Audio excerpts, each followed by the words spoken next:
Hello, beautiful souls. Welcome back to my channel, Manifest with Kavitha. Today, I am really very excited to share that one little secret that changed my life and changed my perspective towards why self love is so important.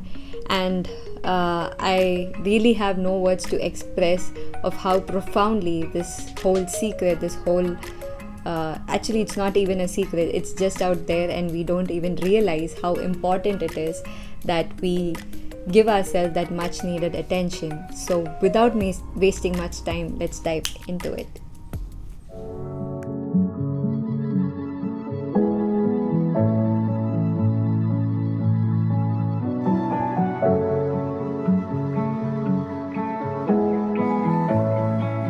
So this whole secret to love and self-love is for two kinds of people.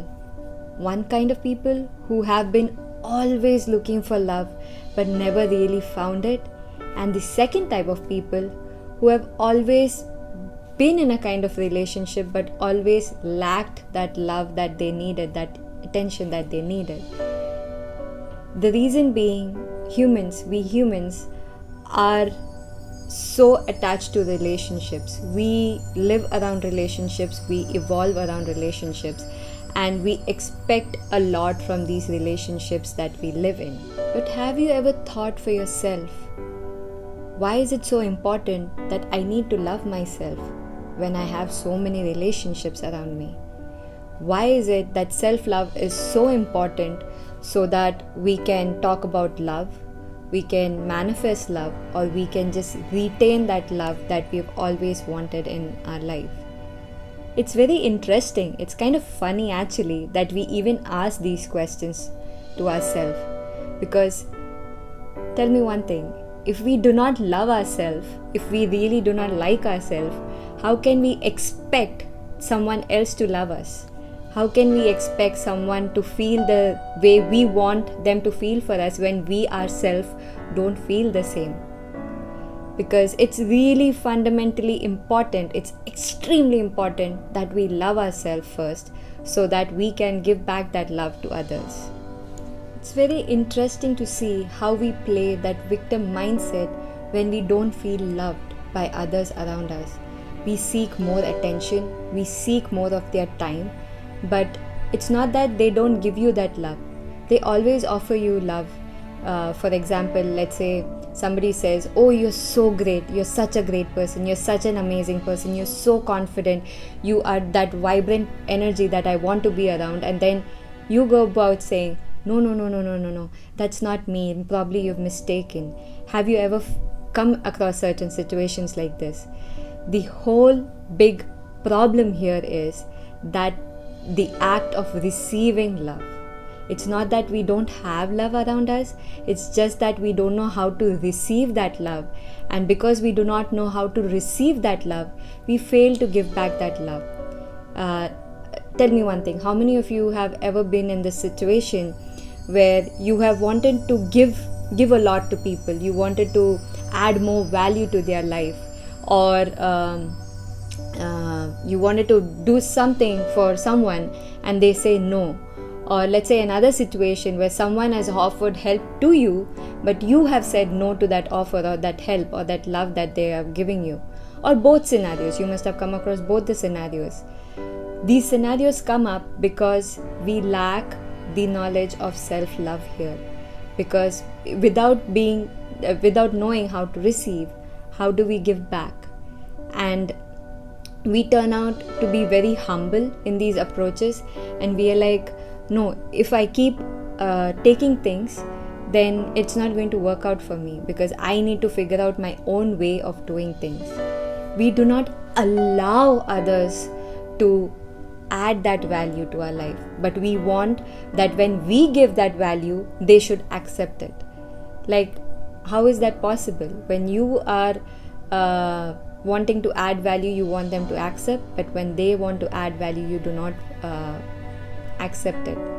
The biggest problem here is you want to do that because it's not a problem, it's actually a very significant reason that we want to add value to someone else's life is because of the 6 basic human needs, and one of those needs is the significance of contribution, the human need to add more contribution to someone's life.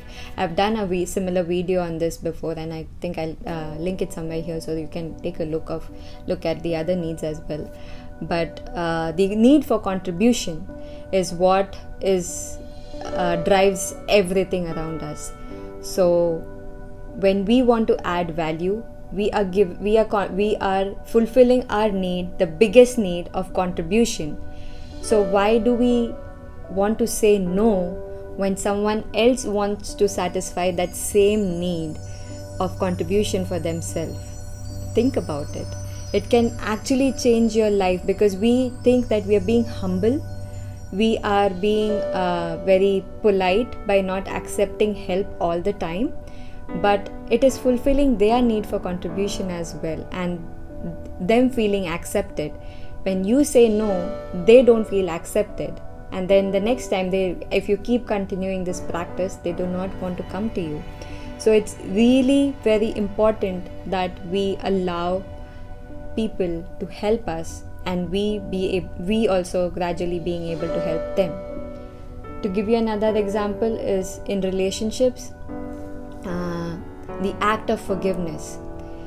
When we end up in an argument or in a discussion where there is a lot of disturbance that was created because of which that relationship ended, how do you feel at that moment? Do you feel joyful, or do you feel very angry? You start hating that person, or you're sad, or you feel that resentment within yourself, and sometimes you even want to take revenge. All these feelings that you feel when you go through all of that is because you are vibrating at a lower frequency, lower energy frequency level, and you do not want that. You always want to be in that high vibe frequency where you are able to accept everything, be in that love, that bliss, that peaceful state. But when we go through such situations, we fail to rise above those frequency, the lower vibration frequency. And the reason for that is because we fail to forgive. It's not forgiving that person, but we first need to forgive ourselves in that relationship, because we have to feel that for ourselves, because somewhere we were also wrong, because we were not seeing the whole picture. We wanted them to do everything, but when they want to help you or give you some help, you said no to it. And when these things like this keep building up, it just ends up into a big ball of confusion, misunderstanding, and leading to relationships ending. So when something like this happens, it's always necessary that we forgive, realize those situations, see how those situations work, and forgive ourselves first, change those patterns within us, and then look out for new relationships or new love, or if you even want to manifest your ex back.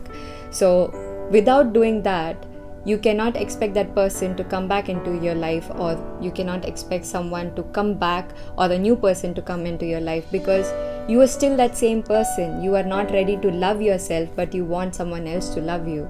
So all of this changes the whole pattern of how love and self-love works for you in manifesting love permanently. So that's the key thing. If you know how self-love works, then you can manifest any relationship into your life. So and it's not even bad that you want to manifest an ex into your life, or you want to manifest love. It's only that we want to make sure that we are fulfilling that need for each other, of contributing towards each other. And when we come back to that same person, or we attract a new person, the first thing that we need to see is we both in the situation, the two people in the situation, are independent enough, respect ourselves, love ourselves as much, and be able to empower each other. That is what being in a relationship means, because people in a relationship, both of them have equal spaces. They are as powerful all by themselves, and when they come together, they grow together, they evolve together, because that love never dies, because that love, that respect is always there within us, and that eventually leads to a successful relationship. And it's not just with a partner, it can be any kind of relationship, because at the end of the day, you love yourself, and the other person across you wants to love that person whom you are madly in love with. Just think about it, how wonderful that feels, isn't it? I feel that every time, like from the time I have realized how self-love actually can change life, it has brought so much love into my life that everything has changed. Now, even when I am not surrounded by people, I know I have myself to love myself, and I feel that energy constantly within me. And that whole secret of me forgiving myself in all the relationships that I have been in, and being able to accept that when I contribute a certain aspect, I am ready to accept, allow the person in front of me also to contribute to their fulfilling their human needs as well. And that profoundly changed my life. So I hope this message has landed really well, and you know that one big secret to mastering self-love now, and you will see the changes that it brings to your relationships as well. Just try it and you will see the difference. If you've liked the video, please make sure you hit the like button. Don't forget to subscribe and turn on the notification icon, because I have more videos coming towards emotional healing, towards how to, because it's a big process. Just knowing the secrets is not going to do the work. We need to evolve in the process. There's a lot of healing that needs to be done. There's a lot of changes that needs to be done. So I'm thinking to add more videos on certain meditations, affirmations that have helped me, and how to heal that wound that has been within me, and that has helped change the whole picture for me. So that is something that I'm thinking to build on, and that is why you need to turn on the notification icon so that you don't miss the videos that I'm going to bring in for us to grow together in this journey. So until then, continue to inspire, be inspired, and get inspired. I'll see you all in my next video. Love and light.